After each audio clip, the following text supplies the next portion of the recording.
الحمدللہ رب العالمین اما بعد فاعوذ باللہ من الشیطان الرجیم بسم اللہ الرحمن الرحیم۔ ناظرین، آج میں آپ کو امام حسن اور امام حسین کی پیدائش کے بارے میں بتاؤں۔ حضرت فاطمہ زہرا رضی اللہ تعالی عنہا، جن کی شان بطول اور لقب خاتون جنت اور خاتون قیامت ہے، اس شہزادی الفت و عظمت کے گلشن میں پہلا پھول کھلا رمضان المبارک کی 15 تاریخ اور ہجرت کا تیسرا سال ہے۔ حضرت جبرائیل علیہ السلام دربار رسالت میں حاضر ہوئے اور سلام عرض کیا اور اللہ تبارک و تعالی کی طرف سے مبارک پیش کی، اور ایک ریشمی کپڑے کا ٹکڑا آپ صلی اللہ علیہ وآلہ وسلم کی خدمت میں پیش کیا۔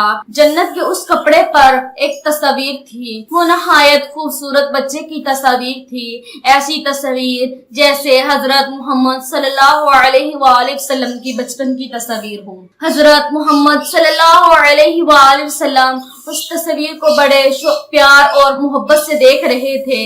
حضرت جبرائیل علیہ السلام نے کہا، جن کی یہ تصویر ہے وہ بنت رسول صلی اللہ علیہ وآلہ وسلم کی گود میں تشریف لا چکے ہیں۔ گلستان زہرا میں پہلا پھول کھل چکا ہے اور اللہ تبارک و تعالیٰ نے ان کا نام بھی تجویز فرما دیا ہے۔ حضرت ہارون کے بیٹے کے نام پر ان کے بیٹوں کا نام شبر و شبیر تھے، ان کا نام شبر ہے، اس کے معنی حسن بھی ہیں۔ جب حضرت محمد صلی اللہ علیہ وآلہ وسلم نے سنا تو وہ بہت خوش ہوئے اور فاطمہ رضی اللہ عنہا کے گھر تشریف لائے اور دیکھا کہ آپ رضی اللہ تعالی عنہا کی گود میں ننھا چراغ طلوع ہو چکا ہے۔ آپ صلی اللہ علیہ وسلم نے حسن رضی اللہ تعالی عنہ کو اپنی گود میں اٹھایا اور پیار کیا، ایسا لگ رہا تھا جیسے وہ کچھ کہہ رہا ہے، تو آپ صلی اللہ علیہ وآلہ وسلم نے اپنا لعاب دہن اس کے منہ میں ڈالا اور 7ویں دن حقیقہ کیا، ختنے کروائے، بال اتروائے اور چاندی تول کر صدقہ خیرات کی۔ اسی طرح ایک دن صبح حضرت محمد صلی اللہ علیہ وسلم جب مسجد نبوی میں تشریف فرما تھے تو آپ صلی اللہ علیہ وآلہ وسلم کی چچی تشریف لائی اور کہا، میں نے بہت برا خواب دیکھا ہے، رات کو میں یہ خواب دیکھ کر ڈر گئی۔ آپ صلی اللہ علیہ وسلم نے فرمایا، چچی جان پریشان نہ ہو، بتاؤ کیا خواب ہے اور آپ نے کیا دیکھا ہے؟ چاچی جان نے کہا، میں نے دیکھا آپ صلی اللہ علیہ وآلہ وسلم کے جسم کا ایک ٹکڑا میری گود میں دیا ہے۔ آپ صلی اللہ علیہ وسلم نے چچی جان سے کہا، چچی جان آپ نے بہت اچھا خواب دیکھا ہے، انشاءاللہ میری بیٹی فاطمہ کے گھر لڑکا پیدا ہوگا۔ 5 شعبان اور ہجرت کے 4تھے سال حضرت امام حسین رضی اللہ تعالی عنہ آگے۔ حضرت محمد صلی اللہ علیہ وآلہ وسلم نے حضرت امام حسین کو اپنی گود میں اٹھایا اور ان کے منہ میں اپنا لعاب دہن ڈالا۔ 7ویں دن حقیقہ کروایا، ختنے کروائے، بال اتروائے اور چاندی تول کر صدقہ خیرات۔ حضرت محمد صلی اللہ علیہ وآلہ وسلم نے پتھروں کی بارش میں سجدے کیے اور حضرت امام حسین نے خنجروں اور زخموں کے نیچے سجدے کیے۔ حضرت محمد صلی اللہ علیہ وآلہ وسلم اپنے نواسوں سے بہت زیادہ پیار کرتے تھے، کسی نبی کی پشت پر کوئی سوار نہیں ہوا تھا۔ کائنات میں صرف 3 ہی ہستیاں جنہوں نے نبی کریم صلی اللہ علیہ وسلم کی پشت پر سواری کی ہے، وہ نبیوں میں رحمت لقب پانے والے، فریاد غریبوں کی بر لانے والے، وہ نبی، وما ارسلناک الا رحمت للعالمین، طٰہٰ یاسین، وہ نبی۔ جابر بن عبداللہ فرماتے ہیں، میں آیا اور میں نے دیکھا حضرت محمد صلی اللہ علیہ وآلہ وسلم نے اپنی کمر پر حضرت امام حسن اور امام حسین کو بٹھا کر کمرے میں چکر لگا رہے ہیں اور ان کو کہہ رہے ہیں، کیفا ما تقیتم، تمہارا اونٹ کیسا ہے؟ اور پھر دونوں کو اتارا۔ اور آپ جانتے ہیں تیسری سوار کون تھی؟ حضرت زینب، جو آپ صلی اللہ علیہ وآلہ وسلم کی نواسی تھی۔ آپ صلی اللہ علیہ وسلم نے حضرت امام حسن اور امام حسین کو نیچے اتارا اور حضرت زینب رضی اللہ تعالی عنہا کو اپنی کمر پر بٹھا کر پورے کمرے میں چکر لگایا۔ اس میں کوئی شک نہیں کہ حضرت محمد صلی اللہ علیہ وآلہ وسلم حضرت حسن رضی اللہ تعالی عنہ سے زیادہ محبت کرتے تھے اور فرمایا کرتے تھے، حسن میرا بیٹا ہے اور حسین حضرت علی کا۔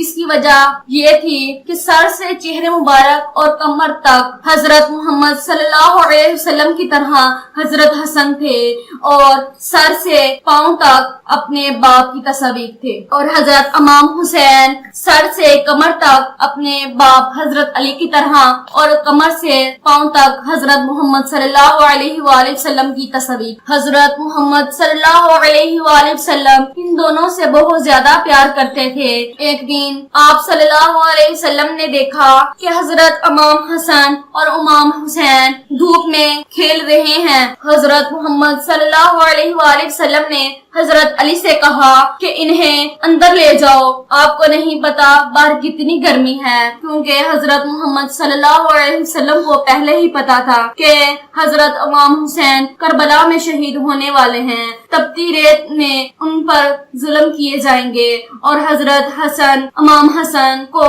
زہر دے کر شہید کیا جائے گا۔ حضرت محمد صلی اللہ علیہ وآلہ وسلم نے فرمایا، جس نے حضرت امام حسین رضی اللہ تعالیٰ عنہ اور حضرت امام حسن رضی اللہ تعالیٰ عنہ سے بغض رکھا اس نے مجھ سے بغض رکھا، اور جس نے مجھ سے بغض رکھا اس نے اللہ تبارک و تعالیٰ سے بغض رکھا۔ جزاک اللہ۔ اور حسین حضرت علی کا۔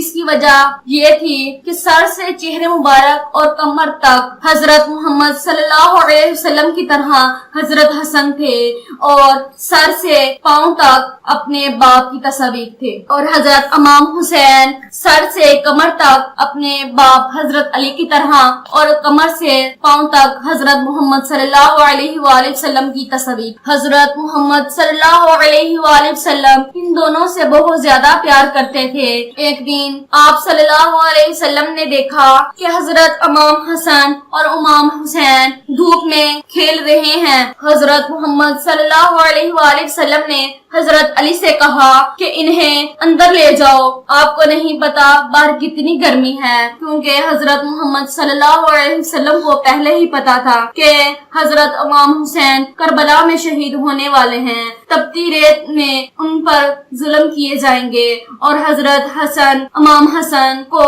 زہر دے کر شہید کیا جائے گا۔ حضرت محمد صلی اللہ علیہ وآلہ وسلم نے فرمایا، جس نے حضرت امام حسین رضی اللہ تعالیٰ عنہ اور حضرت امام حسن رضی اللہ تعالیٰ عنہ سے بغض رکھا اس نے مجھ سے بغض رکھا، اور جس نے مجھ سے بغض رکھا اس نے اللہ تبارک و تعالیٰ سے بغض رکھا۔